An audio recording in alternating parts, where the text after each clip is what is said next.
అందరికీ నమస్కారం అండి. నా మిత్రులకి, శ్రేయోభిలాషులకి, నన్ను అభిమానించినటువంటి చాలా మంది పెద్దలకి, నన్ను గౌరవించేటటువంటి సినిమా పెద్దలకి, అలాగే రాజకీయ పెద్దలకి అందరికీ పృథ్వీరాజు వినమ్రపూర్వకంగా నమస్కరిస్తూ ఈ నెల 26వ తారీఖున నా మీద వచ్చిన అభియోగాలన్నిటినీ అన్ని రకాలుగా నా మీద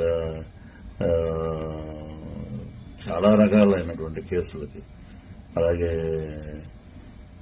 వీటికి అన్నిటికీ ఫుల్ స్టాప్ పెడుతూ 2016 నుంచి ఇప్పటి వరకు 2024 ఈ గడిచిన 9 సంవత్సరాలు నేను పడిన క్షోభ, నేను పడిన మానసికమైనటువంటి లేదా ఎన్నో నిద్రలేని రాత్రులు గడుపుతూ ఎన్నో రకాల కథనాలు, ఎవరికి వారు ఇష్టం వచ్చినట్టు కథనాలు రాయటం చాలా మనస్తాపానికి గురి చేసి, ఇంకా నిజంగా నేను బతుకున్నానంటే అది న్యాయం మీద నమ్మకమే.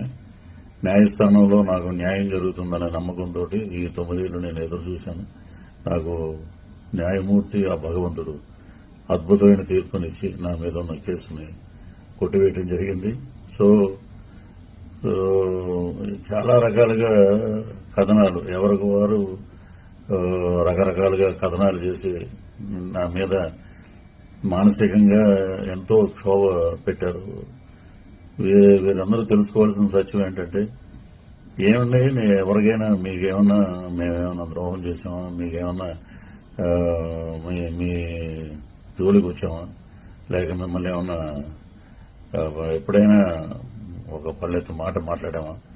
రాజకీయం అన్నాక ప్రతి రాజకీయ నాయకుడు ఒక పార్టీ నుంచి ఇంకో పార్టీకి మారారనుకుందాం. మారినప్పుడు సైద్ధాంతిక పరమైనటువంటి మాటలు, రాజకీయాల్లో ఇటువంటివన్నీ సహజమే.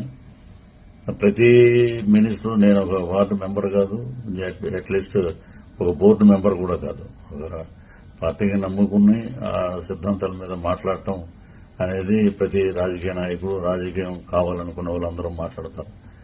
కాబట్టి అర్థం చేసుకుని చాలా మంది నన్ను ఆశీర్వదించారు. నేను నిర్దోషిగా నేను నిరూపించుకున్నాను. న్యాయస్థానం మీద నాకు ఉన్నటువంటి నమ్మకం, గౌరవం, న్యాయ వ్యవస్థ పట్ల ఉన్నటువంటి ఆ గౌరవం నన్ను ఈరోజు బ్రహ్మాండంగా తీర్పునిచ్చి మేజిస్ట్రేట్ గారు కేసు కొట్టివేయటం జరిగింది. నేను చాలా ఆనందంగా ఉన్నాను. సో ఈ విషయం మీకు తెలియపరచుకోవాలని సెల్ఫ్ వీడియో చేసి మీకు పంపిస్తున్నాను. 9 ఏళ్ల నా నరకానికి ఒక ఫుల్ స్టాప్ పడింది. సో తెలుసుకుని ఏదైనా ఉంటే రాయండి. మంచిని ప్రోత్సహించే వాళ్ళు ఎప్పుడు వారి వెంట పృథ్వీరాజు ఉంటాడు. న్యాయాన్ని గెలిపించినందుకు న్యాయస్థానం మీద నాకు ఎనలేని గౌరవం ఏర్పడింది. సో అందరికీ నమస్కారాలు తెలియజేస్తూ సెలవు తీసుకుంటున్నాను. జై హింద్.